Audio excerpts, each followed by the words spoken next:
For Dads in the Six, I'm Nicholas Mazzeo. And I'm Jamie Campbell.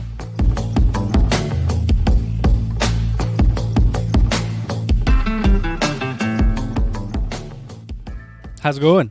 Good, you? Not so bad. Enjoying a nice crisp beer here. Yeah, it's St. Patty's Day. Not to put I don't really want to put a time on date. Who knows when these are going to come out? Yeah, but we're enjoying MGD. The old Miller. You know we don't drink enough? What? Beer. We don't drink enough beer? Mm-hmm. Yeah, you're right. You know what we also don't do enough? What? Put our phones down. Let's talk about technology addiction. Let's. As you touch your phone. You okay there, man? You're like sweating. Yeah, let me make sure. You know what I hate? My smartwatch. You know what I don't wear? Your smartwatch. Your $400 smartwatch. So I read an article recently about technology addiction. I mean, a former CEO of Facebook is coming out with a book or something. And who's the former CEO of Facebook? Mark Zuckerberg? No, he's like one of the former top dogs. I don't got his name. Got it. Justin Timberlake. Yeah. So I guess we can get into a little bit about our kids as well, tie this into the whole dad thing. Maybe we can even start there. Do you currently distract your child with TV? Yeah. Do you currently distract your child with your cell phone? Only if I don't know. I don't think I've done it a couple times where I've had to, like, Leia has woken up early enough and now Steph's distracted with the new baby. I've had to bring Leia down with me to the shower. And so I'm like, just sit here. I'm going to shower in 5 minutes, watch YouTube on my phone. So I've given her my phone that way just to give me like the 5 minutes to shower and so she doesn't wander off and go up the stairs. No, I don't think we don't really give her our phone. I cast my phone, YouTube, onto the phone, but onto the TV. But I don't think I really give her. But TV, not all the time, but like it's our main use of distraction. Yeah, for sure. We got to use it to get Link to eat. Like he might eat for 5 minutes, and then it's just like, how long do you want to bang your head against the wall to get this kid to eat? Right? You could sit at the table for an hour, or turn the TV on for another 10 minutes and get him to eat. It's unfortunate, but I just feel like it's more efficient. Just to get dinner done, and then he can get out, he can play, we can do things more as a family than just try and fight over dinner. Fight. So yeah, anyways, I found an old cell phone too, an iPhone, and I reformatted it and I set up with YouTube Kids and stuff. We don't give that to him like probably once a month it's been, but he kind of has his own iPhone now. And it's amazing. He already knows how to skip. I think your daughter does as well, right? Skip the ads and stuff and pick a new video. But I mean, us as adults, I think we have less rules, and I think we take advantage of that. This phone is literally in my hands from the time I roll out of bed. I put it down temporarily to get in the shower, and it's in my hands until I go to bed. I do use it a lot for work, but I feel like I'm checking Twitter, the Instagrams, the Reddits way too often, and I don't know what to do about it. No, and I think that's like my main form. Like, again, I probably mentioned this before. I would cut cable today if it meant if Steph wasn't like stuck on cable and the whole PVR thing and keeping it there. Because, and actually the other day I did this. She was off making a cake. I think Kenna was sleeping and Leia was already down for the night. And the TV was not on. I was literally just on my phone. And I think I had my 3DS. I was playing like I'm like, whole other story. I'm like nostalgic all of a sudden. Oh, I want to talk about that. Oh, maybe we could do a different topic. No, let's talk about it now. Okay. Like right now? No, continue. So I was playing 3DS because I'm like super nostalgic for certain games.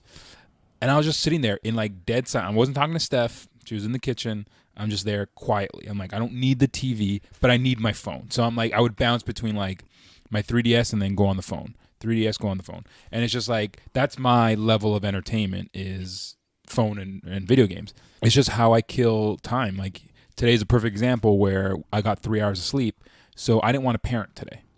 And literally at 9:30 in the morning, Steph looked at me and said, can I go back to sleep? I was like, all right, you go back to sleep now. Because I think at that point got like a second wind, had some coffee in me. And Steph's not a morning person, right? No. Yeah. But Kenna was up. Kenna took 3 hours of sleep. I think Kenna's going to ruin Steph. Yeah. Kenna took 3 hours of sleep from like 5 to 8 and said, all right, I'm good. I'm ready. Let's start this day.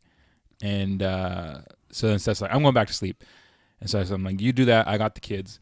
But I turned on the TV. Like, speaking of the distraction, I turned on the TV and I said, Leia, whatever you want. Yeah. Just whatever you want. Because if she's not watching TV, she's in everything. That's not going to get better though, right? No. Like we're still relatively new parents, and we're already at the point now, 2 years in, where it's like I need a day off from, or not even a day. I need 30 minutes off from parenting. Yeah. I feel like that's just going to grow and grow and grow. I took the morning off. So, yeah, I was just like, whatever you want, Leia.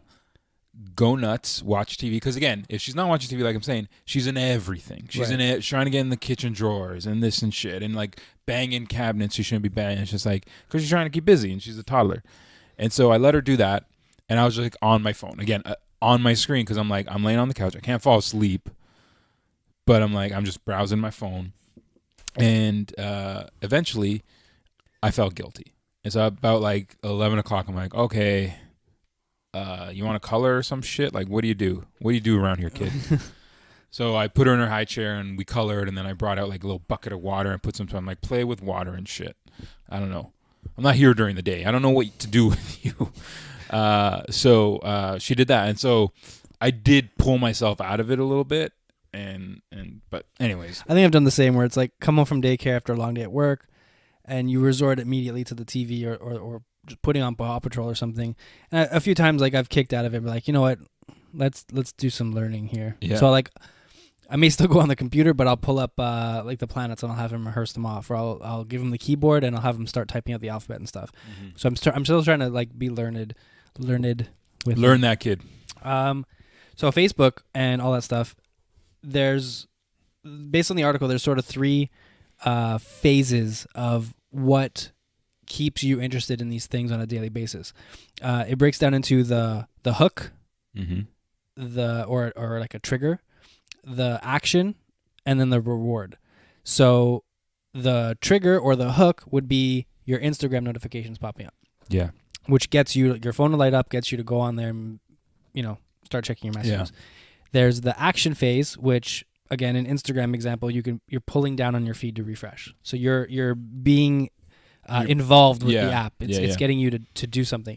And then the reward is your feed refreshes, and then you're scrolling through it and seeing all the new posts. Yeah. Which I noticed with Facebook recently, you could go on Facebook for 5 minutes after you were just on, and you refresh, and it's like a whole new feed. I know. It's like they know you've already read these things, so they're giving you stuff that's, even if it's 18 hours old, you're getting like new stuff all the time. That's why I asked you, I'm like, how did you know my mom's dog died? Yeah. Because I'm like, I don't see it. And I'm like refreshing. I'm like, there's something wrong with the algorithm. But it was Twitter. Twitter's normally pretty good. Twitter's good, but I just assumed my brother would have posted a photo on Instagram or Facebook. He did eventually. Of all places at Twitter, just a random place. So he made a tweet. Yeah, and I was like, oh, because I don't know. I wouldn't go there for breaking news about my mom's dog. Right. That dog had some good times. 17 years old. Like that dog all through at high school and stuff. And that dog was there. That dog's seen some shit. 9/11, that dog was around. It saw the world change. Yeah. It's never been the same since. And she died blind. So that sucks. You showed me a picture and it was not. Yeah, she's just like a giant tumor. So as I was saying, and Reddit has also, I think, redid their algorithm where you could go on more regularly now and get a new front page, a new host of news and GIFs and memes and all that sort of stuff. So what do we do about it? What do we do about our addiction? Yeah. Is you're asking? So I kind of glanced at this article and the headline is very clickbaity, right? It's like why you're not addicted to technology, and it's dangerous to say so. Is this article essentially arguing that we aren't addicted or that we are? Like, because the points you're making of like, that's how you get someone hooked. But in a sense, like, can you really say we're addicted because the way I see addiction is like, you'd be in the minority of what's normal, of that vice sort of thing, right? Like, an alcoholic. That's not the majority of the population. Right. And so that's why it's seen as like kind of an addiction and sort of a Is addiction problem. Synonymous with minority? Like, is that a hard, fast rule? No, I don't know. I'm talking, this is my own perception. Like, this is how I would, again, I'm also just playing devil's advocate based on the title of this article. I'm like trying to think like, all right, maybe this is an interesting way of thinking of it. Like, would every single Gen Xer basically have technology addiction? Would my mom, I think it's possible. My mom's 60 years old. Her iPad broke. I lent her my iPad It's she had the iPad Mini. I gave her my iPad 2, which is the big one.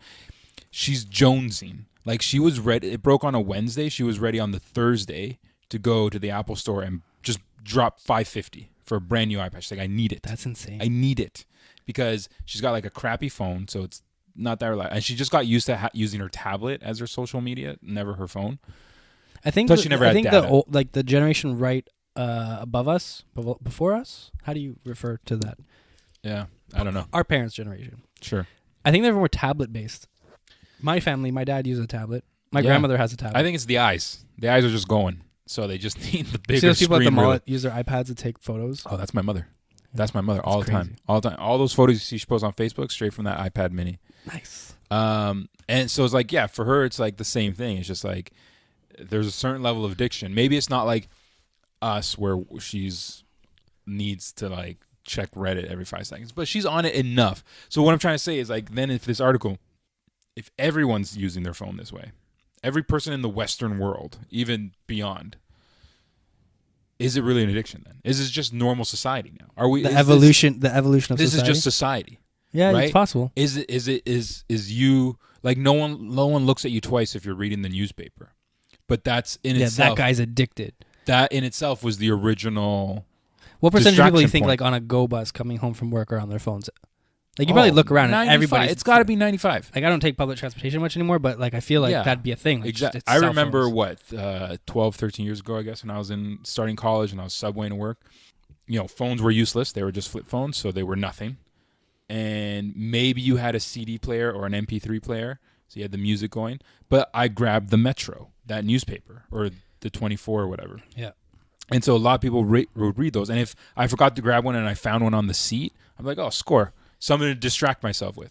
So, yeah, the newspaper, no one looks at you twice. But are we judging people because they're on their phones? I don't know. Maybe this is just where society's at. So maybe I like this article, maybe where it's heading. Is it really an addiction? And then to call it an addiction can be dangerous. Because then to call it an addiction, you're implying a certain level of... You need help. And stigma. You're creating a stigma around it, right? Exactly. So I don't know. I can't just based on the title and the skimming of this article, I can buy into that point. I like that. So do you want to try to help our listeners beat this thing? Let's beat this addiction. So there's 3 tips that they give us to get us, I guess, away from our phones a little much. The first one is sync up your calendar with your goals. So this isn't like long-term goals here. These are short-term, like I want to read a chapter of my book. They're saying to basically put that in your calendar. So I live and die by my calendar for work appointments and for social events, what's coming up this weekend. I put that stuff generally here, but I don't put the very small things like I got to take a poop. Let's schedule that for 2:30. Right. Unless you're like clockwork, right? Yeah. But that'd be a cool idea. Let's say I wanted to really kill enough. I have that problem now where I'll come down here and we've talked about that before where I'll be like, computer or book. Right. And computer wins 1,000% of the time. But if I put in my calendar from 7 to 8, I'm reading that book, bar none. That's all I'm doing. You think that would work? I think it has every best intention. I don't think it will work because there's nothing holding you to it. There's nothing. I use a calendar for work hours. I obviously I have to schedule my life from like 9 to 5. I have to. I have to see this client, and then I have to drive here, and then I have to write a report, and then I got to do this. So if Leia had like I have links like soccer practice in here, you don't do that stuff in your calendar? No, I don't. I never got in the habit. I would love to. Like, I would love to. I don't know why. I feel like I lose track of everything. I just don't know why I can't get into that habit. Also because I rely on my wife to be my social calendar. Yeah. But still, I have my own things. Like I have a doctor's appointment next Thursday. I just don't know why, but I got it. Like Does Steph just keep all the appointments up here? No, like I have that. Like I got it. No, Steph though. Like you're saying she's used as the social calendar. Does No, she mark these down on on the fridge? Anything like that? No, I think she writes them down. Actually, that's a good question. I have no idea how she keeps track of our social life. She plans all of it, so that helps. I think our good friend Jesus and Tanya, at one point, I don't know if they still do it, they had like a shared app. That's cool. Calendar thing. Yeah. What was the point we're going at here? 3 ways to fix this problem. So we are just syncing up a calendar. That's yeah. one, I can't. Yeah. Step 1. I don't know. I think you can try it. I think it would be good for you because if you want to bang these things out, I might give it a go. Yeah, give it a go. Step 2. remove the external triggers. So this involves uninstalling an app, turning off notifications. Yeah. I personally have turned off notifications for almost everything. If you like my photo on Instagram now, I do not get a notification. I can check on that myself whenever I have downtime and I'm like, I wonder how many people have liked my photo. I can go check that. I don't need a single notification for every single one. I think most people don't turn those off. Like I sometimes see Vanessa's phone sitting there and it's just like alert after alert after alert. Someone retweeted you. Someone liked your photo. Someone commented on your photo. Someone added a photo of you on Facebook. All that's off for me. Yeah. And it still isn't helping. Yeah. So what say you? Yeah, that's exactly why I don't get bothered by the notifications. Like I remember, like we have a Dads in 6. Follow us at Dads in the 6 on Instagram. You like block those notifications. Oh, 1,000%. Because it like got to you. Well, I our guess. Dads in 6 is even bigger than my own personal one. So if my personal one was annoying me, the Dads in 6 one's certainly going to annoy me. Plus, I'm not our social media manager. You are. Yeah, that's right. So I don't need that stuff. No, I don't need it. But for me, it's just like it just doesn't get to, like it doesn't annoy me. Like it just. I wonder if we could do an experiment one just day like- where every just- time you pick up your phone, you have to like not think about it. But every time you pick up your phone, you have to like start a stopwatch or something, and then turn all these notifications off, and then do another entire week and do the same exercise. What are you saying? It's just every time you pick up your phone and compare the two numbers. 1 week with all your notifications on, and then the second week you turn all of them off and record how much time you spend on your phone. See if there's a difference. It's a small Yeah. sample size, just Yeah. a week and a week. Because we have the bad habit of like every 2 seconds you check your You phone. check one Instagram notification, you may be down a Reddit like rabbit hole of things. Yeah, I could end. And that's one. Yeah, but again, I don't feel the urge to always check Instagram. I don't know. I guess when I'm at my office, it's just easier because like I'm already on the computer. Right. So it's just like a quick glance over to YouTube or Reddit or whatever, and it's just like I've been opening up WhatsApp on my browser, yeah, which kind of helps. and again this is why I still like the smartwatch is because I just triage everything, like everything that comes in. I just like, oh, it's just nothing. I don't have to pick this up and go through WhatsApp Cool. or So your $100 watch is replacing your $500 phone. yeah, and that's actually worth it to me because now I don't have to check my phone, or I see my phone vibrate or feel it vibrate or hear whatever, and I just look and it's like, oh, it's just someone liking my Instagram photo. Don't care. Right. So I just stay off my phone. So the smartwatch kind of helps. All right. Step 3 was dig deeper to understand the root of the cause of the distraction. So I'll let you explain this a little bit more, but the initial feeling I get from just the title is I could maybe tie it to emotion. So the article goes into a little bit more how these apps try to go after a specific emotion. And when you're feeling that emotion, your first thought is to access that app. Yeah. So a couple examples were if you're feeling lonely, you might want to check Instagram or Facebook and see what other people are up to you know, have that, what do they call it when like you only see the grass is greener, right? You go on Instagram, everyone's having a good time. No one's showing their sad moments. So you go on there and makes you, I think that makes you feel more shit. Yeah. Like when you're seeing everyone else having a good time, right? And Yeah. you're not having a bad day or whatever. Yeah. If you're feeling curious or unsure, you're going on Google. If you're feeling bored, you're going on Reddit. So Yeah. each of those emotions, when you feel them, that's what causes you to pick up your phone. Mm-hmm. Did you interpret this one differently? Yeah, I think what this one's really kind of, to me, it's like we are constantly a society that's being distracted. How often do you procrastinate? I don't know about you personally. I just mean kind of in general. How often do you procrastinate by doing something you wouldn't normally do? I got an essay to write when I was in school. I'd rather be doing a chore than writing that paper. Or, I got a report to write at work. I'd rather bang off 10 other emails that aren't that urgent, but I'd rather do that quick. Like, it's just kind of like this need to be distracted, or, you know what I mean? So it's just, for me, I think it's just the idea that we are a society that's distracted and needs to fill our time with something that's on the go. And so can you sit down, I think the article talks about this, can you sit down in a quiet room for 10 minutes with no technology? It would probably be extremely difficult for you. It'll probably feel like 20 minutes. It'll probably feel like an hour, and you'll just be thinking about your phone, or like, man, I just wish, because I even do. I have 2 minutes downtime. Where was the example? I don't know. I was thinking of an example where I would have like a minute or two. Oh, at the gym. in between sets, a minute rest or something. Yeah. I'm checking my phone. I'm like, What else are you gonna do? I You can't. can people watch. I can people watch, sure. But a minute of people No, watching. you can't even for a minute sit down and just do nothing. People would probably think you're weird for just like staring into empty space. Yeah, so it's just kind of like, well, what's the purpose behind our distraction, and what's that about? I think for everyone that's different. I think it's we seek that quick satisfaction. So that's where the apps got us. Is everything's a quick, instant gratification. Every time your little notification bell has like a little red, on Facebook, it's like a 1, 2, 3. You're like, it's red.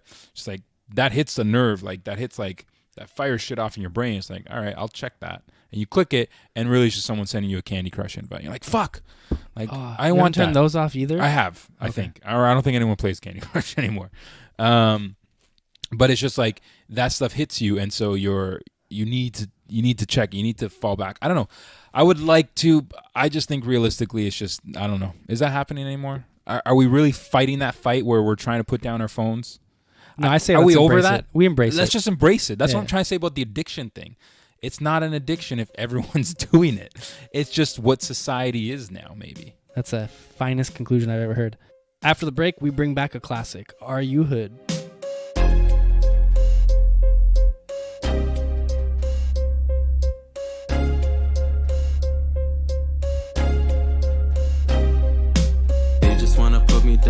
Put me down, but I'm a rise from the ground. Hey guys, Nick here. If you like what you hear, please subscribe to us on iTunes, YouTube, Google Play, or wherever you're listening from. And if you're feeling extra kind, drop us a comment or a 5-star review. They go a long way to helping our little podcast grow and get noticed. Also, check us out at Dads in the Six on Instagram or Twitter, where you can keep up to date on show schedules, information, and just our general day-to-day lives. Now let's jump back into this week's episode. All right, we're back. Nick, remember when we used to do like Are You Hood? I think we only did it once, but remember when we did it? That one time, William was here. I think that was his idea. That was a really good one. Yeah, why do we call it The Are You Hood? Bellagio. What's Are You Hood about this topic? It should be called like Are You With It? Are you with it? Are you cool? It was a very dad-like approach to trying to be stereotypically cool. Our kids are going to hate us because this is the type of shit that we're going to do. Imagine all the words that they're going to be saying. Oh, man. So in case this is your first time with us, Are You Hood is essentially just we go through some current slang. Yeah, and we kind of the kids call it nowadays. We see if each other can know what it is and define it without looking it up on Urban Dictionary. And that's that. Yeah. And this came up recently because of, was it on Instagram or something? Or you posted something about Facebook. Star Wars or... Yeah, and there was a certain word there. You're like, I don't know what this means. Yeah, woke. Woke. I mean, I've heard people say it, but I'd never bothered to look into it. Okay. So let's start there. Okay. So, woke. I know what it means. That's why I used it in context. I know what it means now, so I can't really take a guess like I'm trying to pretend I don't know. Right. So, from my gathering, you can correct me if I'm wrong, it means you're aware. You're in the know. You're awake. So now people that are listening to this and didn't know what woke is. They woke. You're woke now, right? They woke. Good. Everybody's woke. Do you have something to add to that? Woke AF. Woke as fuck. All right. The next one is wig. Do you know what wig means? My You looked it up? No. Oh. My assumption would be like you wigged out. Yeah. Like you lost it. Kinda. Like you kind of like its roots start with wig flew or wig in orbit or wig left, and it involved like literally like if you're wearing a wig, you saw something that was so crazy or cool that your wig fell off. Oh. So that's where wigged out comes from? Kinda, yeah. So it's been shortened to hell and it's just wig now. Like oh my god, Kids. look at that, I won the lorry. Wig. That's it. Just wig. Yeah, that would have lost me in that moment. Like if I had like a... Apparently the origin is weave snatched. Whoa, she weave snatched. Yeah, exactly. Wow. She's nominated for a Grammy. Oh my god, wig. And the last one I have, before we move on to you should know this one. It's Hun, HUNDP. Yeah. You know this one? I know this one. Oh, okay, it's not really. Hundo percent, Yeah. right? Yeah. Yeah. I feel like okay. I But see, didn't this- originate. I didn't bring 100% to Toronto. I didn't. Right. But- I know you did. But when I first heard it, a lot of my Montreal friends were saying it. Like that was just in their vocabulary. 100%. And kids weren't saying it yet. I swear to God, kids weren't This saying was it our yet. thing. Yes. Yeah. And 0. It was 0 for no and 100p or 100% A for hundo. yes or Uh, I'm in or anything like that. Now kids took it and ran away with it. And we Now get they no put we get no Hun credit. DP, like Hun space D space Instead of just D. typing 100. Like they've made it worse. In my opinion, they've made it worse. Yeah, a Hun DP. All right, what do you got for me? I'm going in this. You're going. I'm going to this blind with whatever 5 you have. I'm gonna fail horribly at this. Okay. As much as Are You Hood is all about words we hear about and don't understand, I'm so out of the loop. I'm not even hearing the words I don't understand. So I had to go to Urban Dictionary and look up what's like hot right now. Okay. Like what are like, the slangs. So that you- these you kids had are to- slinging. You had to go to the source of the definitions to find out What's even what's hood? in. I'm not gonna lie. I almost Googled slang 2018. Yeah. Yeah. Yeah, and this is pretty much it because it was like the top 20 list. So I curated from This is like- there. So initially, some of these, bear with us, audiences. This is brutal. Some of these are kind of dirty, but let me start off with grilled cheese sandwich. I don't want to guess. Grilled cheese sandwich. I'm not gonna spend too much time trying to guess because I'm just gonna go in terrible places. And I know people that listen to this podcast. Like I know them personally. Yeah. Probably everyone that listens to this podcast I know personally. Yeah. Okay, I'm not gonna guess. Okay, because that's where you're going with it. So it's when you open up a vagina. When you open a vagina up and it looks like a grilled cheese sandwich. Also, if it is an old lady pussy or an abused, extremely used vagina. So here's the example. Person number 1. Jimmy's mom has the warmest grilled cheese sandwich I ever tasted. I think they're just describing a vagina. No, here's dude 2. Okay. Person 2. Dude, you are disgusting. I don't care how nice her ass or titties are. It all depends on the sandwich. Okay, I don't want to be cool if this is the new definition. This is of what cool. they're slinging. I'm just saying, this is Sling- hot. Is This the is hot on Urban slang Dictionary. they're slinging? So because I was hungry, I kept the food theme going. Belgian waffle is the next word in Are I You see a Hood? food theme here. Yeah, I'm telling you, I was hungry when I was looking this up. And there's a lot of food. I love food. You good? I'm not even Like, trying. not even trying. Okay. Wait. Okay. You play the game. I'll play the game. I don't even know what a Belgian waffle is in real life. So how am I supposed to try to even compare the two? It's a waffle. Okay, is there something special about this waffle?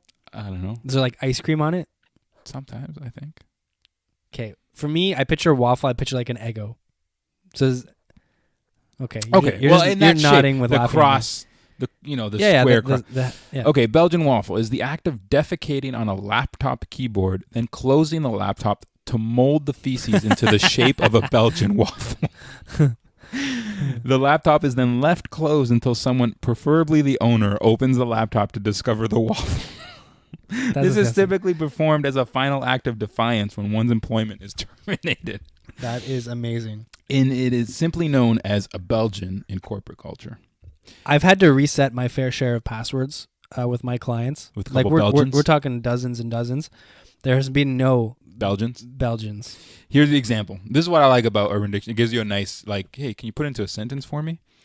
After Reginald was notified he would be fired for stealing office supplies, he left a Belgian waffle on his superior's Dell waiting for him That's just overnight. uncalled for. That's just uncalled for.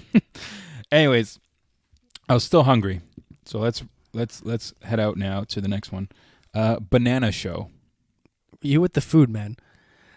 A banana show. Okay, I have to relate banana to a penis. And maybe this is you flashing a female completely unwarranted and then getting arrested for it. I like where your head's at because that's probably where I would have gone with it too, with the whole banana and the phallic.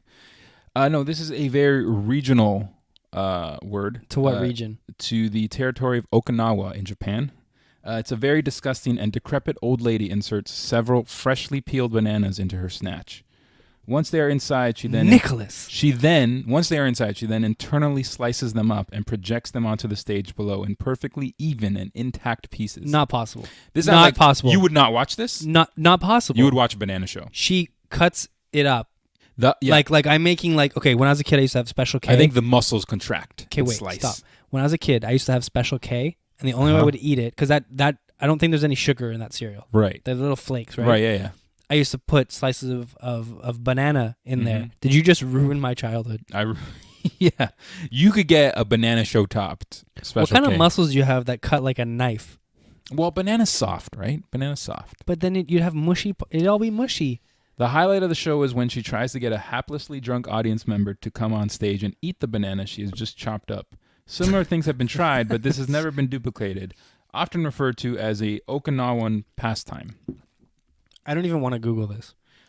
Further, seeing the banana show is definitely a once-in-a-lifetime opportunity. Just make sure you are somewhat sober. You want to make sure you don't end up as a statistic by actually eating the banana.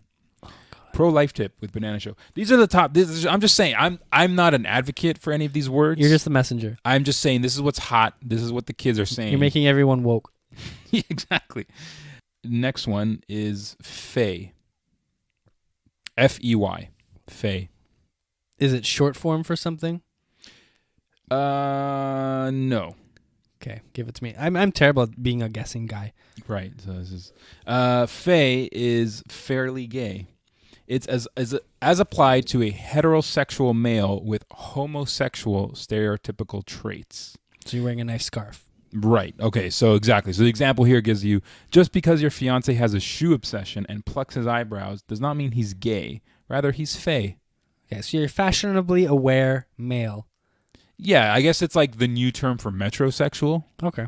right? But fey. So if someone comes at you, so I think there's a lot of ways you can call me fey. Yeah, you do your hair and I'm stuff. all about the hair products and the grooming and the shaving. I can see it. So fey is a good one. And then finally, Wrapping up this week's episode. of Are You Hood is a name.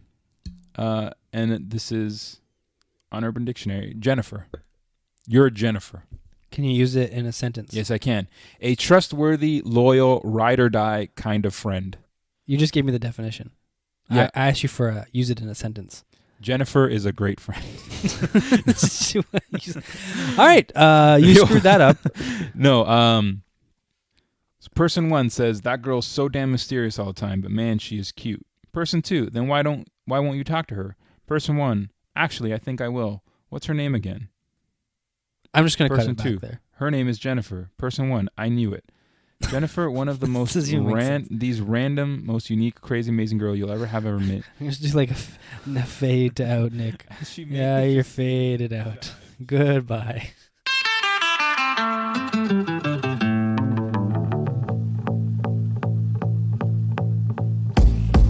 Dads in the Six is hosted by Jamie Campbell and me, Nicholas Mazzeo. We're produced and edited by Jamie Campbell. Our theme song is Nobody Speak by DJ Shadow and Run the Jewels. All of our other music is by Antonio Di Gregorio. Thank you guys for tuning in, and we'll see you all next week.